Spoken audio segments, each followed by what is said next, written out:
Greetings and welcome to my dear Aquarians out there. Welcome. This is Ron from Tarot of the Twin Sun. Tarot of the Twin Sun is a functional division within the Order of the Twin Sun. Please take only what you will. We shall go ahead and get started with the reading for the 11th house, Aquarius, in the month of December 2022. Now, with all this energy that is being approached through the 9th house and moving to the 10th, there is a sense that possibly what's on the horizon for you is essentially coming to an understanding of the limitations of human intervention, okay, of the sort of movement of the evolutionary curve and the progression of human evolution, and how there are certain limitations being placed on humanity that don't resonate with you in terms of your revolutionary methods, okay. You may encounter people that mirror you, but they may be sort of trying to understand a bit more about themselves. They're going more introverted into their own sort of thing, and that's okay. There's an element here of independence that becomes stimulated in the month of December, okay, that forces people to understand the very motivations of what they're going through, what they can do and what they can't do in terms of the evolutionary curve. And we're going to go ahead and look into Aquarius energy to see a bit of the karma that may occur in the month of December. And we're going to go into a more intuitive look of an incident that may occur in December. And then after that, we're going to the Great Mirror. So you're going to have 3 readings here. I do thank you for your subscribes. Please tune in for more content in the future. Right. So the house has fallen. There's been some form of collapse when it comes to generally working with others. Aquarius is moving towards more stability, more design in terms of a higher calling, a higher purpose. There could be an element of trying to figure out right from wrong, left from right, what to do, what not to do, and to discern your own truth. This is putting you into a sense of paralysis when it comes to the mind. It's important to find meditative practice or sadhana in order to find stability. But you will find that there is a general lack of passion or possibly even a disintegration of the way things work in general. And it will allow you the time to look into the past to understand how you may find more clarity with that. You might find a sense of truth. You might look to the past to investigate. Okay, it's very bland, I know, but what the difference is that in this process of it falling out, of things not working in terms of the way things work, the path of the evolutionary curve, when people choose paths, often there's a collective nature to it. There's a collective design. There's a flock and a shepherd, let's say. Now with this, the 4 of rods does show up, and there's a possibility to move to the 9, okay? So from the 4 of rods, there is a sense of a platform that will allow for experience of all, okay? Meaning that if people are feeling that there is less passion in the air of the month of December, if Aquarius is feeling that they cannot work with anyone because it feels like a passionless design, it feels robotic in nature, it feels like the system is collapsing, there is a possibility. There's a possibility of finding a platform that will lead to experiences, okay, that will illuminate this collapse, that will illuminate the sense that things aren't working out, okay? So you can actually find a way to express some of the more political or collective idealisms and how they are not working in terms of our own evolutionary curve. There is a sense also that order is on the horizon, that there can be some form of new way to interrelate or cooperate with others in terms of relationships especially, and having that being guided by a higher force.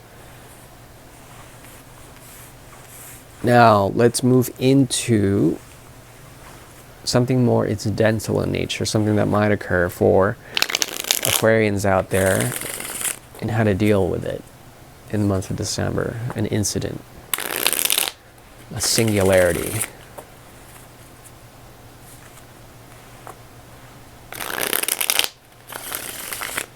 Okay.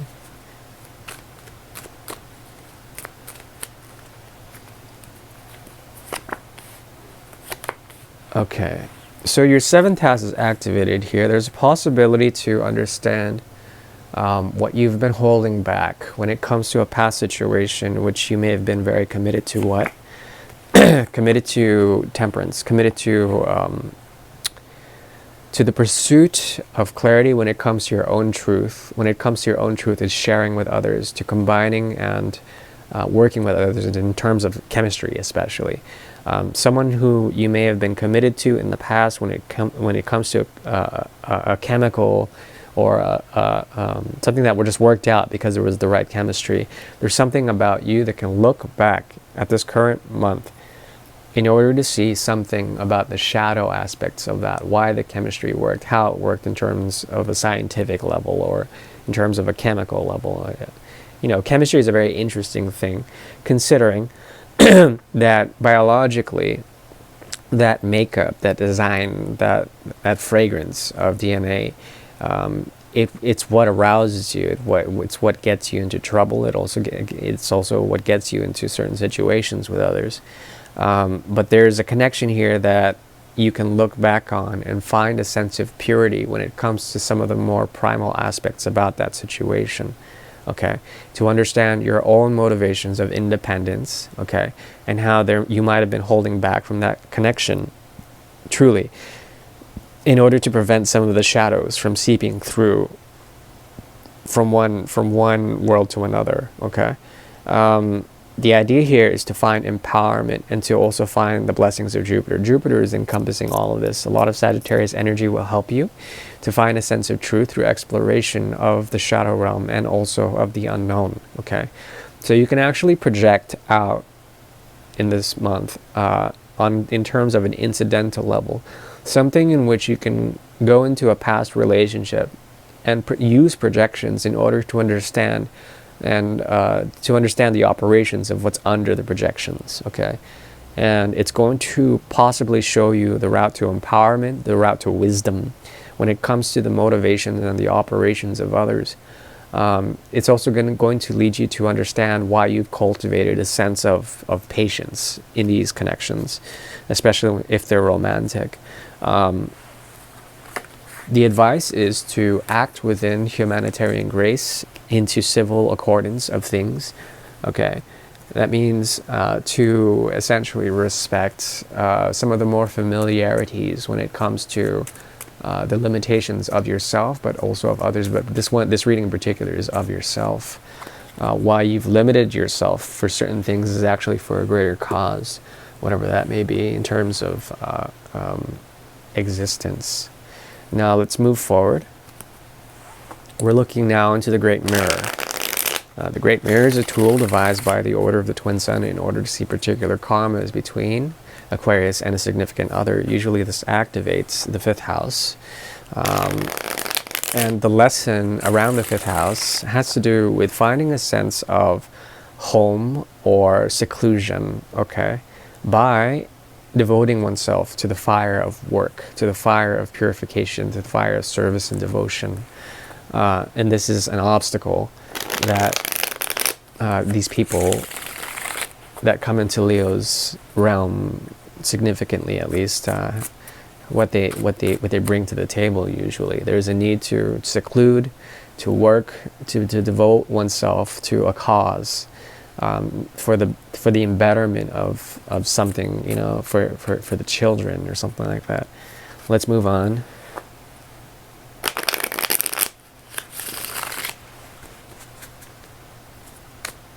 Okay.